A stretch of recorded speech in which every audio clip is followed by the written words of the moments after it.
wa nafa'ana bihi wa bi'ulumihi fid dharaini amin. Qala Allah ta'ala aqimis sholata liduluki syamsi ila ghasaqil laili wa qur'anal fajri inna qur'anal fajri kana mashhuda. Ini ayat terdapat di dalam surah Al-Isra ayat 78. Surah Al-Isra ayat 78. Jadi Allah berfirman, ini dalil bahwa kewajiban kita melaksanakan sholat yang 5 waktu. Kan kadang-kadang ada orang konyol dibilang begini, ya sholat 5 waktu itu dalilnya nggak ada di dalam Al-Quran. Dia bilang begitu. Mana dalilnya? Ya kita diwajibkan sholat subuh, sholat zuhur, sholat asar, sholat maghrib, sholat isya, nggak ada. Tinggal ngaji. Nah kalau dia ngaji nanti dia tahu dibaca tafsir. Nah ini dalilnya nih. Jadi kita bisa tahu kalau kita ngaji. Ya ini dalil bahwa di dalam satu hari satu malam diwajibkan sholat 5 waktu. Allah berfirman aqimis sholata. Artinya laksanakanlah sholat. Ini akim. Kalau makna dalamnya itu kan kita kerjakan sesuai dengan rukunnya, syarat-syaratnya, adab-adabnya, itu namanya aqimis sholat. Jadi bukan sekadar sholat begitu saja, tapi ketika sholat ya tahu rukunnya dan kita bawa tuh rukun-rukun sholat. Kemudian kita tahu tentang syarat-syarat sholat. Syaratnya juga harus paham juga. Kemudian adab-adabnya ketika sholat adabnya bagaimana? Nah itu harus dibawa. Makanya artinya aqimis sholat, dirikan sholat. Pertama rukun ini kita harus tahu arkan sholat. Semua orang kalau sholat ya ada satu rukun saja yang dibawa. Iya Pak. Ya. Syarat-syaratnya juga harus dibawa. Kalau ada syarat yang terlupakan di dalam sholat kagak sah. Adabnya, etikanya, bagaimana cara kita sholat. Jangan pakai kaos oblong sholat. Padahal baju banyak, baju cakep-cakep. Kalau mau kondangan pakai kaos oblong, malu. Masa sholat pakai kaos oblong kagak malu. Berarti adabnya nggak dipakai. Kita kalau sholat, walaupun di rumah sendirian tetap rapi. Ambil peci. Kita biasa pakai peci. Kalau sholat Jumat di masjid nggak pakai peci, gundulan, kita malu. Nah di kamar juga malu juga. Walaupun sendirian gelap, itu namanya adab etika. Ada orang, ada orang sama. Ya, ini artinya aqimis sholat. Dan yang begini harus kita udah jalankan. Perlu. Ya, jadi kita kalau mau sholat benar-benar rukun syarat adabnya harus kita laksanakan. Ya, ada ketika kita mau menghadap kepada Allah.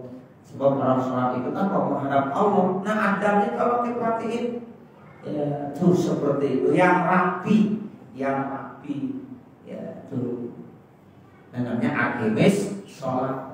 Kapan wajibnya sholat? Nah ini Allah terangkan. Lidulu isyamsi. Ini lamnya maknanya min. Ya, jadi mulai min dulu kisamsi. Begitu. Makanya orang kalau belajar tafsir nanti dibahas. Gitu. Jadi lidulu kisamsi artinya min dulu kisamsi. Apa artinya dulu? Dulu itu artinya tergelincir. Jadi sholat yang pertama diwajibkan mulainya sholat saat tergelincir matahari. Apa sholatnya? Sholat zuhur. Makanya Isra Mi'raj dulu kan dijelaskan begitu. Ada peristiwa Isra Mi'raj Nabi ya pertama kali mengerjakan sholat subuh apa sholat zuhur? Sholat zuhur. Makanya Allah bilang ya, aqimis sholata lidulukis syamsi. Li maknanya min dulu kisamsi. Jadi minnya ibtidai, mulainya. Jadi mulai sholat yang diwajibkan ada sholat saat tergelincir matahari. Nah itu sholat subuh. Kapan waktu sholat zuhur? Setelah tergelincirnya matahari. Itu namanya lihat dulu kisamsi, dari mulai tergelincir matahari. Min waktu zawaliha. Tuh, jadi pakai min. Ya, jadi min itu maknanya ibtidai. Jadi mulai dari waktu tergelincirnya matahari sampai mana? Ila ghasaqil lail, sampai tenggelam gelapnya malam. Nah, kalau sampai gelapnya malam berarti ada sholat zuhur, ada sholat asar, ada sholat maghrib, ada sholat isya. Itu masuk. Iya kan? Udah 4 tuh. Jadi aqimis sholat liduluki syamsi, artinya min waqti zawaliha ila ghasaqil lail. Itu artinya ila ghasaqil lail masuk asar, maghrib dan isya. Karena kalau tergelincir zuhur, nah mulai masuk ya sore itu asar, terbenam matahari namanya maghrib. Nah kalau masuk malam namanya apa? Isya. Itu tadi kita terbenam sholat maghrib. Ini udah malam nih, dikit lagi kita 10 menit lagi waktu ya, yang namanya isya. Nah itu kita sholat isya. Nah itu jadi dari firman Allah dulu kisamsi ila ghasaqil lail. Kalau kita baca tafsir berarti itu ada 4 kewajiban sholat: sholat zuhur, sholat asar, sholat maghrib, sholat isya. Jadi Al-Quran memang begitu, maknanya global. Makanya perlu baca tafsir. Jadi jangan bilang mana dalilnya sholat maghrib di dalam Al-Quran yang disebut sholat isya. Ya, itu gak dibaca ayat Al-Quran dengan tafsirnya. Nah kalau udah baca Al-Quran dengan tafsirnya, nah itu aqimis sholat dari dulu kisamsi ila ghasaqil lail, artinya itu sholat zuhur, asar, maghrib dan isya. Jadi ila ghasaqil lail artinya iqbali zulmatihi, sampai datang gelapnya. Nah di situ berarti ketika Allah berfirman dengan redaksi aqimis sholata liduluki syamsi ila ghasaqil laili. Nah di situ az-zuhri sholat zuhur, wal asri sholat asar, wal maghribi sholat maghrib, wal isya'i dan sholat isya. Tuh ya, jadi inilah yang mewajibkan kita sholat 5 waktu. Nah yang satu lagi apa? Wa Qur'an al-fajri. Itu wa Qur'an al-fajri itu yang kelima. Dan juga Quran itu maknanya sholat. Itu makanya kalau baca tafsir itu artinya wa Qur'an al-fajri apa? Sholat as-subhi artinya. Jadi Quran al-fajri maknanya sholat al-fajri, sholat subuh. Fajar artinya subuh. Makanya sholat sunnah fajar, sholat sunnah subuh. Sholat fajar, sholat subuh. Quran al-fajri dalam Al-Quran maknanya sholat as-subhi, sholat subuh. Ini yang istimewa. Wa Quran al-fajri disebut karena begitu istimewanya. Sampai-sampai sholat sunnah fajarnya itu lebih bagus daripada dunia dan isinya. Sholatul fajri khairun minad dunya wa ma fiha. Jadi sholat sunnah fajar nilainya lebih bagus daripada dunia dan isinya. Bagaimana sholat subuhnya? Sholat sunnah subuh aja nilainya udah lebih bagus daripada dunia dan isinya. Bagaimana sholat subuhnya? Dia lebih hebat lagi. Makanya saya selalu berharap Bapak Saudara, jangan sampai kita tinggalkan sholat subuh berjamaah. Nah sebelum kita sholat subuh berjamaah, maka jangan sampai kita tinggalkan sholat sunnah subuh. Ya, kalau kita pengen jadi orang kaya dan lebih kaya lagi dari orang-orang yang sekedar punya mobil, punya kontrakan, punya macam-macam, itu sholat sunnah subuhan. Ya, kita jangan ngaku miskin, jangan. Kita orang Islam ini orang yang paling kaya. Kalau kita sholat sunnah subuh itu nilainya udah lebih bagus daripada dunia dan isinya. Coba dunia dan isinya banyak kan kira-kira? Makanya pesan saya begitu, sholat subuh berjamaah jangan ditinggalkan. Saya dengar informasi ya bahwa di musola Al-Ikhtiar sholat subuhnya, mantap. Ya, alhamdulillah, jamaahnya banyak. Alhamdulillah. Terusin istiqomah. Ya. Kita merasa rugi kalau ketinggalan. Misalnya kita biasa sholat subuh berjamaah ketinggalan 1 hari, rugi kita. Ya Allah, rugi saya. Nah itu orang baik tuh. Jadi orang-orang baik kalau habis tinggalin kebiasaan yang baik, dia merasa menyesal. Itu orang baik, insya Allah dicatat baik. Nah, kan ada orang cuek aja. Ya kagak sholat subuh berjamaah cuek. Jangankan ke sholat subuh berjamaah, kagak sholat subuh masih cuek aja. Ya begitu. Ada orang bangun tidur kesiangan kagak sholat subuh, nggak ada merasa sedih. Ya, itu. Jadi kalau orang baik itu jangankan ninggalin sholat subuhnya, sholat jamaahnya aja ketinggalan, dia merasa rugi. Ayo kita perbaiki. Ya, jadi setelah Ramadan 1 bulan berarti harus ada asal. Bismillah, saya ibadah saya harus lebih baik lagi dari yang kemarin-kemarin. Nah, begitu. Jangan habis Ramadan Syawal malah pada menurun ibadahnya, salah. Kalau orang yang berhasil berpuasa selama 1 bulan, itu di bulan Syawalnya ibadahnya meningkat.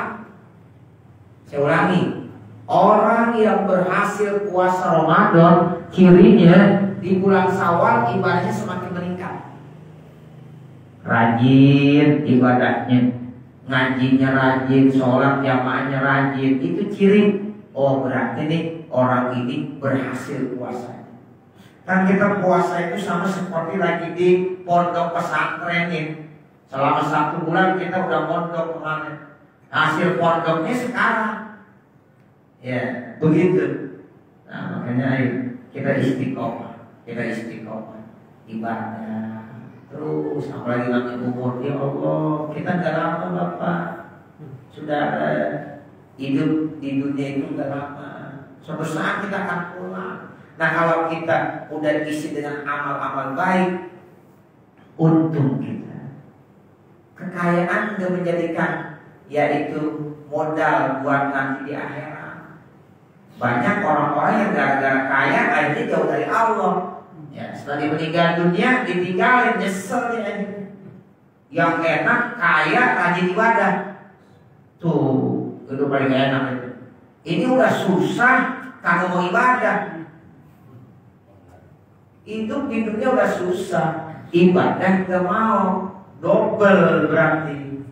Ada orang kaya, ya Allah hartanya banyak, ibadahnya rajin, lah enak begini. Enak, tuh begitu. Ayo, makanya penilaiannya ibadah. Inna akramakum indallahi atqakum. Jadi manusia paling mulia ternyata yang paling bertakwa. Nah makanya tujuan puasa Ramadan selama 1 bulan itu la'allakum tattaqun, agar kamu menjadi manusia yang bertakwa. Nah ini mudah-mudahan dulu jadi orang yang bertakwa semuanya nih. Ya, nah sekarang ayo kita benar-benar perlihatkan nilai ketakwaan kita dengan apa?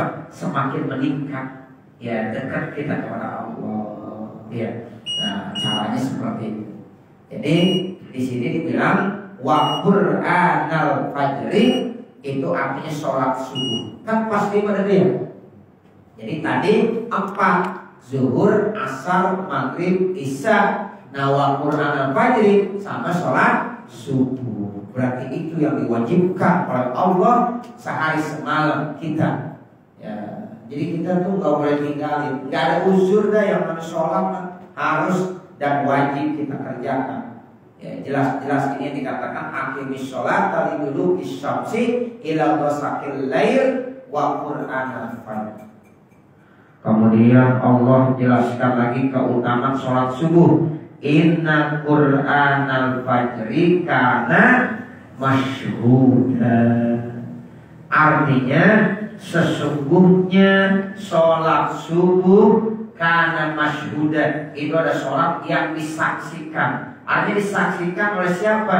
Ya, ini dijelaskan tashhaduhu malaikatul laili wa malaikatun nahar. Jadi sholat subuh itu disaksikan oleh malaikat yang punya tugas malam dan juga malaikat yang punya tugas siang hari. Jadi malaikat itu punya tugas dua sifat. Di dalam hadis Nabi itu inna lillahi malaikatan yata'aqabuna bikum, malaikatun bil lail wa malaikatun bin nahar. Jadi Pak, Saudara, itu setiap hari Allah mengirimkan malaikat. Ada malaikat yang tugasnya malam hari, ada yang tugasnya siang hari. Jadi dia sifat gantian. Nah itu nanti ketemunya malaikat malam dan malaikat siang pada waktu sholat subuh. Jadi sholat subuh, malaikat yang malam masih ada, malaikat siang juga udah datang. Jadi ketemu dia. Makanya kalau ada orang yang sholat subuh, maka disaksikan oleh malaikat, baik malaikat yang punya tugas malam hari maupun malaikat yang punya tugas siang hari. Ini dalilnya inna Qur'anal fajri kana masyhuda. Begitu istimewanya sholat subuh. Makanya Imam Malik radhiyallahu an itu menyatakan bahwa sholat subuh adalah sholatul wusta. Ya, kan di dalam Al-Quran dibilang begitu ya, hafizu ala sholawati wa sholatil wusta. Jaga, pelihara sholat-sholat yang 5 waktu, apalagi sholat wusta. Imam Malik tegas-tegas dari ayat ini inna Qur'anal fajri kana masyhuda, maka beliau punya pendapat yang dimaksud dengan as-sholatul wusta itu tidak lain adalah sholat subuh. Paham ya Bapak ya? Nah, sholat subuh itu dikategorikan sebagai sholatul wusta. Ya, makanya kita jaga benar. Itu pas malaikat kumpul, malaikat malam ke malaikat siang kumpul jadi satu, ketemu di situ pada saat sholat subuh. Jadi kalau kita lagi sholat subuh, itu berarti malaikat siang ke malaikat malam sudah nyaksiin. Ya, nah kemudian malaikat malam pulang, malaikat siang lanjut terus. Ya, seperti itu. Nah ini dalilnya. Tashhaduhu malaikatul laili wa malaikatun nahar. Jadi sholat subuh itu disaksikan oleh malaikat malam dan malaikat siang. Jadi Allah memang banyak punya malaikat dan masing-masing malaikat punya tugas. Nah di antaranya ada tugas yang memang yaitu dia sifat. Hadisnya tadi yang saya bacakan. Allah punya malaikat yang silih berganti, ada malaikat malam, malaikat siang. Itu selalu ya mengamati manusia, ya selalu mencatat amalan-amalan manusia. Nanti dilaporin, tiap hari dilaporin tuh sama malaikat tadi. Walaupun Allah tanpa dilaporin dia udah tahu, betul ya? Iya udah tahu. Cuma ini supaya bisa kita pahami. Kalau Allah nggak pakai laporan malaikat juga Allah maha tahu. Cuma kenapa ada laporan dari malaikat ini ya supaya bisa dipahami oleh kita. Bahwa Allah itu benar adil, kagak mau zalim, kagak mau berbuat sewenang-wenang, benar-benar sesuai dengan apa yang diharapkan oleh manusia.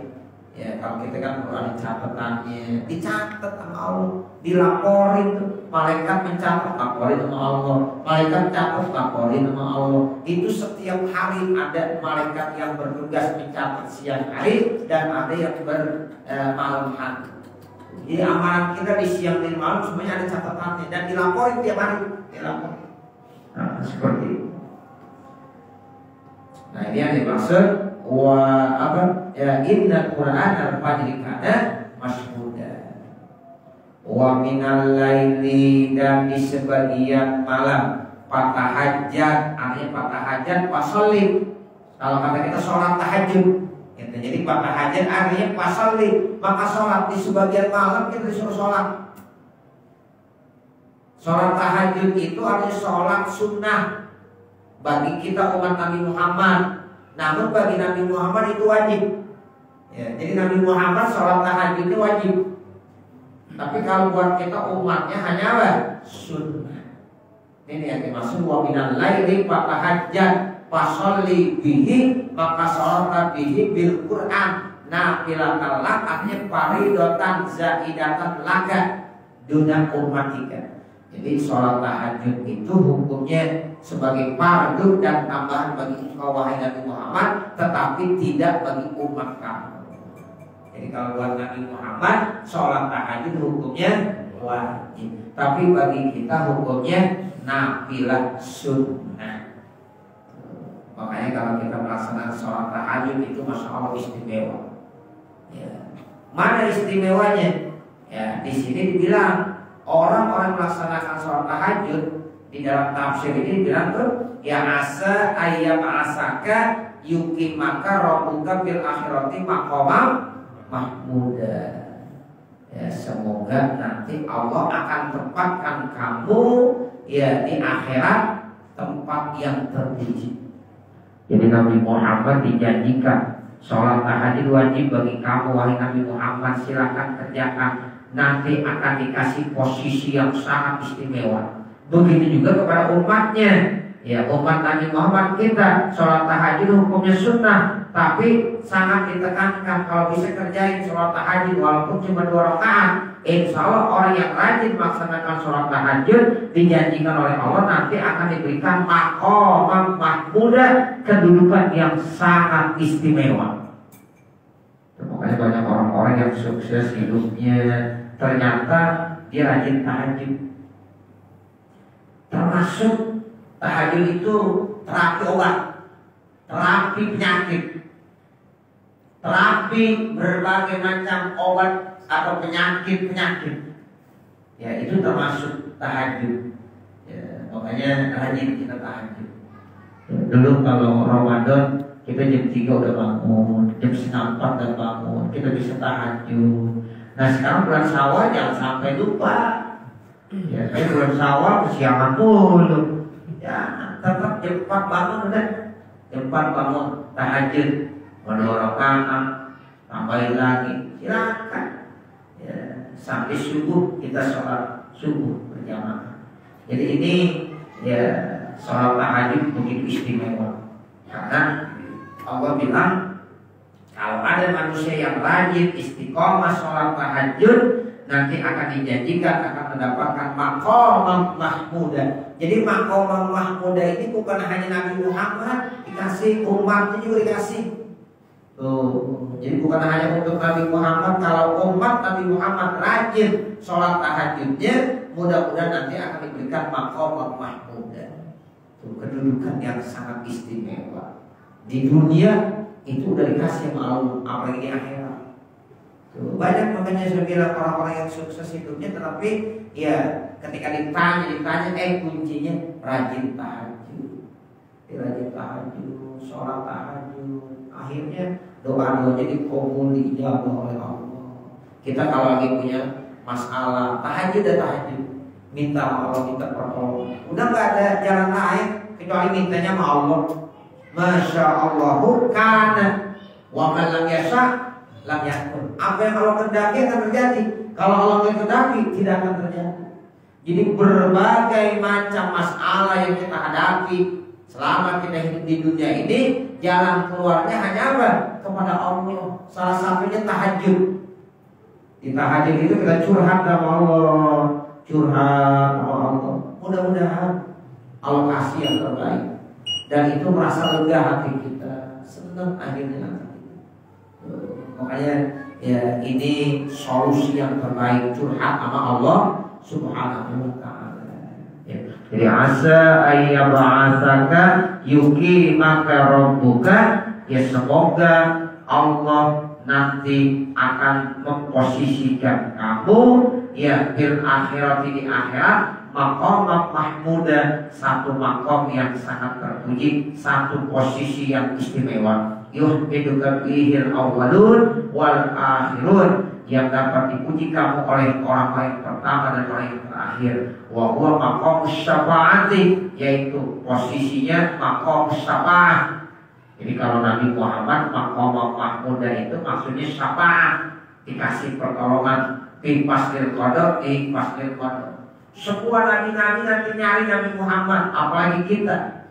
Nabi Adam nyari Nabi Muhammad, Nabi Nuh nyari Nabi Muhammad, bahkan Nabi Ibrahim yang sudah punya gelar Khalilullah tetap nanti butuh nyari Nabi Muhammad untuk minta syafaat pertolongan. Apalagi kita. Itu yang disebut dengan maqamah mahmudah buat Nabi Muhammad.